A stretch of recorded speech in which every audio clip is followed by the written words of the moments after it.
ये lecture number 29 का दूसरा पार्ट है और इसमें जो क्वेश्चन नंबर 2 है उसका दूसरा पार्ट मैंने इसलिए छोड़ा है कि इसमें देखें आपके पास है 2 cos inverse 4/5 equal to sine inverse 24/25। आपने क्या करना है, ये जो 2 cos इनवर्स 4/5 है इसको 2 दफ़ा लिख लेना है। एक cos inverse 4/5 plus cos inverse 4/5। तो ये अगली जो एक्सरसाइज हमने करनी है उसके फार्मूले के मुताबिक ये क्वेश्चन होगा। और ये इसमें एक और फार्मूला यूज़ होना है, तो मैं नहीं चाहता कि वो फार्मूला यूज़ हो। 13.2 में ये जो एक्सरसाइज हमने करनी है इसके बाद उसमें फार्मूला है cos inverse x plus cos inverse y। तो उस फार्मूले के मुताबिक ये क्वेश्चन आसानी से हल हो जाएगा, इसलिए मैंने इसको कंप्लीट नहीं किया। नहीं तो दूसरे तरीके से करेंगे तो ये क्वेश्चन हो जाएगा लेकिन लंबा होगा, इसलिए आप इसको पेंडिंग कर दें। लेकिन जब आप वो एक्सरसाइज करेंगे आप खुद इसको कर लेंगे, आपको ये क्वेश्चन ईजी लगेगा। जबकि इसका जो तीसरा पार्ट है वो जो मैंने पहला पार्ट किया है दूसरे क्वेश्चन का, उसके मुताबिक बिल्कुल ट्राइंगल पूरी करके तीनों साइड निकाल के आप उसकी कीमत निकाल सकते हैं। तो क्वेश्चन नंबर 3 है, इसका पहला पार्ट मैं करता हूँ। इसकी वैल्यू निकालनी है cos इंटू साइन इनवर्स 1/2।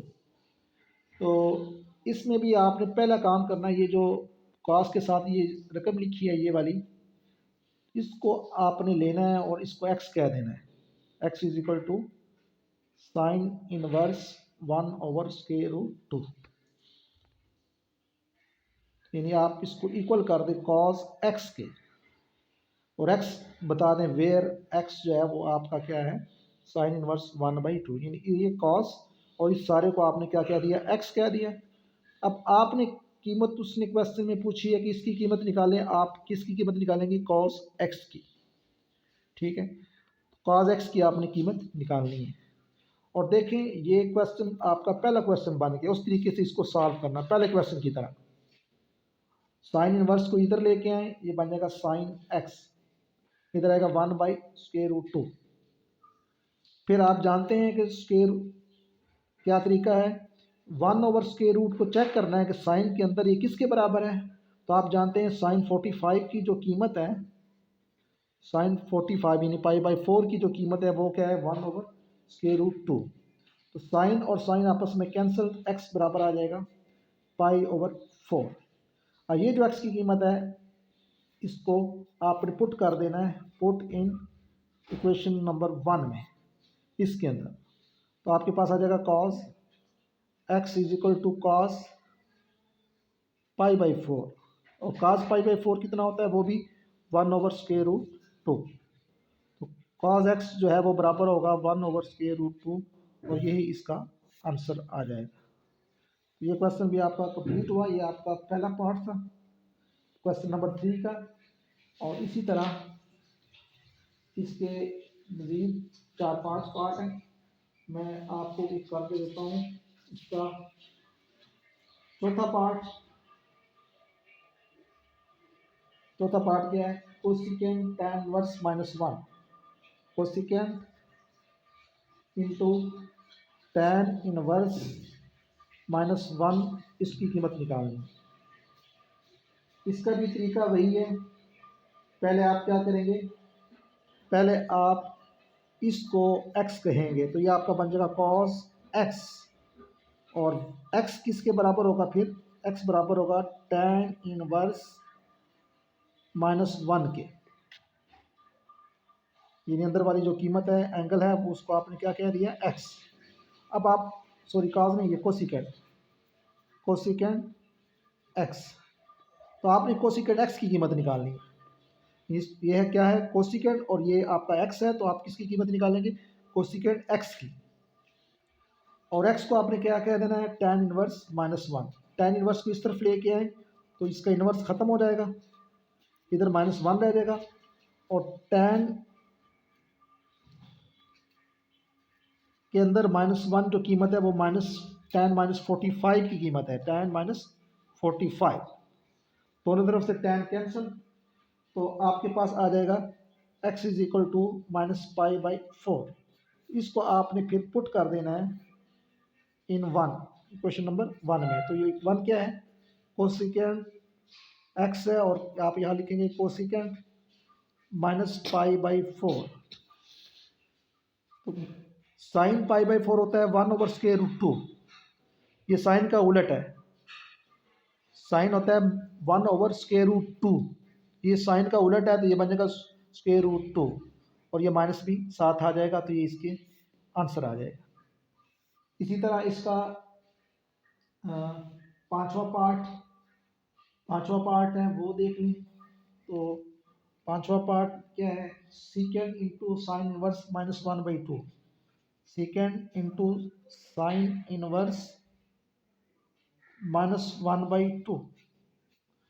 तो आप क्या लिखेंगे इसको, सीकेंड एक्स, और फिर बताएंगे कि एक्स आपका क्या है, साइन इनवर्स -1/2।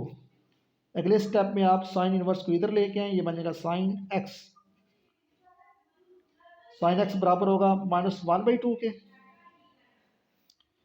और आप जानते हैं कि साइन 1/2 जो साइन के अंदर वैल्यू है, 1/2 जो साइन के अंदर वैल्यू है वो साइन 30 की कीमत होती है 1/2।